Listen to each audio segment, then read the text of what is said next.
Just 3 days after Nigeria's incoming president, His Excellency Mr. Peter Obi, joined the NDC, a fictitious case was filed by a faceless entity to deregister the NDC. I'm not surprised. I think I predicted it here. Prophets will fire. Oh yeah, I mean I said it. Can I predict again? Please go ahead. More will happen. You know why? Why? There's a grand attempt to ensure that opposition is weakened before the election. Write it down. In this game before, President Tinubu has been on the ballot. Yeah. He's probably going to be on the ballot in 2027. Yeah. Do you see a chance for NDC winning this? I have to come in here. Yes, NDC is bad, NDC is this, NDC is that. I mean, I totally get your point. I mean, you're irate.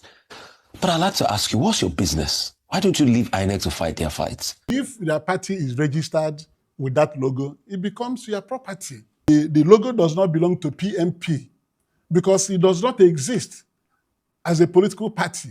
What if I told you that there is a grand conspiracy to make sure that Peter Obi is not on the ballot in the 2027 presidential election?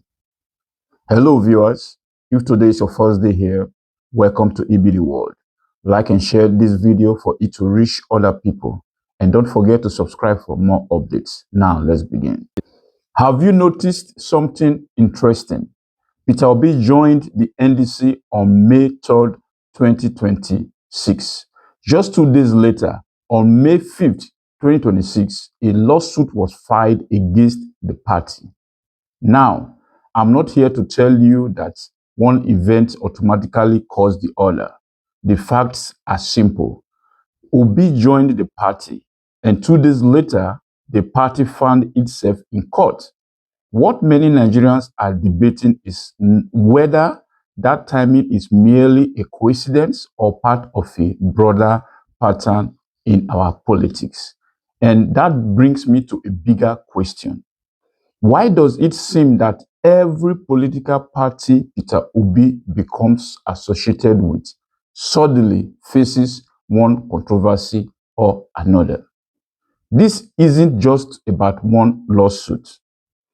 It is about a pattern that many Nigerians believe they have seen before.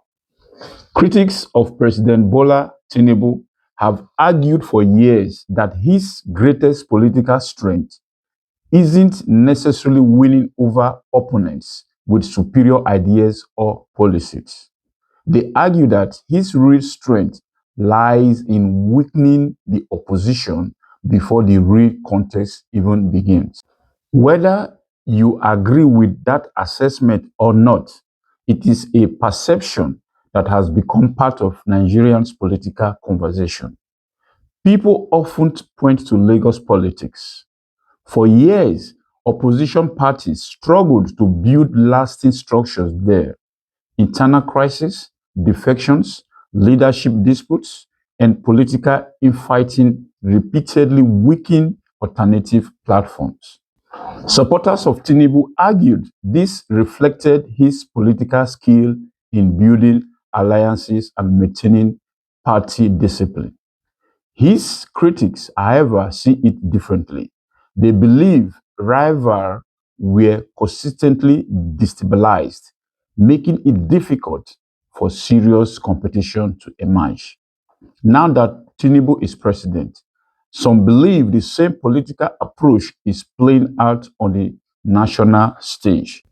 Again, that is a political interpretation, not an established fact, but it is one that deserves discussion because many Nigerians are asking these questions. Let's think about this logically. If your administration believes it has performed well, if inflation is under control, if unemployment is improving, if insecurity is declining, if ordinary Nigerians genuinely believe life has become better, then why spend so much time worrying about the opposition? Democracy isn't supposed to work like that. The government should spend most of its energy governing. The opposition should spend its energy convincing Nigerians that it can do better. Then the voters decide. That is the entire point of elections. Instead, what many Nigerians see is a political environment where court cases, party crises, defections, accusations, and internal conflicts dominate the headlines almost every day. That may be normal politics to some people, but to others, it creates the impression that the battle is being fought outside the ballot box. And that is where Peter Obi comes into the conversation. Love him or hate him, one thing is difficult to deny. He remains one of the most influential opposition figures in Nigeria today. He commands a passionate support base. Peter Obi consistently attracts large crowds. His supporters remain highly active online and offline. Even after the 2023 election, discussions about Peter Obi have hardly disappeared from Nigeria's political space. That naturally raises another question. If Peter Obi truly has no political relevance, as some of his opponents have often claimed, then why does every move he makes receive so much attention?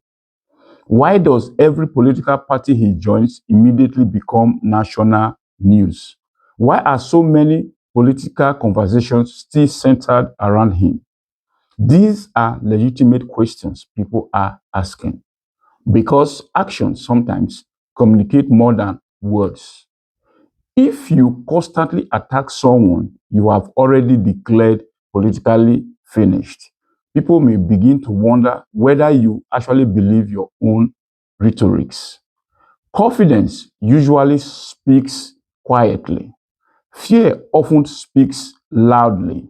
Now, to be fair, every political party in Nigeria has internal disagreements, no doubt about that. Court cases are not unusual. Leadership disputes happens. Legal challenges happens. That alone does not prove that anyone outside the party is responsible. It is important to separate evidence from speculation. But politics is also about perception, and perceptions influences public opinion. When events happen in quick succession, people naturally begin connecting the dots, even if those connections have not been proven. That is why transparency matters. And that is why institutions also matters. And that is why Nigerians deserve political competition based on ideas rather than endless distractions. Because at the end of the day, ordinary Nigerians aren't asking for political drama. They are asking for affordable food, stable electricity, better healthcare, safer communities, more jobs, a stronger economy. Those are the issues that determine people's daily lives, not endless court cases, not political distractions, not manufactured crises, if indeed that is what they are. As we move closer to another election cycle, Nigerians will ultimately judge every political leader by one simple standard. Who has the better vision? Who has the better policies? Who has the better track record? And who can convince the people? That is how democracy is supposed to work.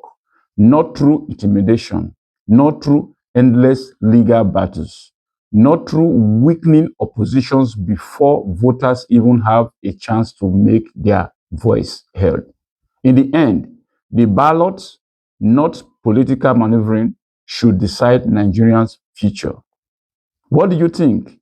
Was the timing of these events simply a coincidence? Or do you believe Nigerians are witnessing a familiar political strategy playing out once again? Share your thoughts respectfully in the comments. If you enjoyed this analysis, don't forget to like this video, subscribe to the channel, and turn on notifications so you don't miss the next discussion.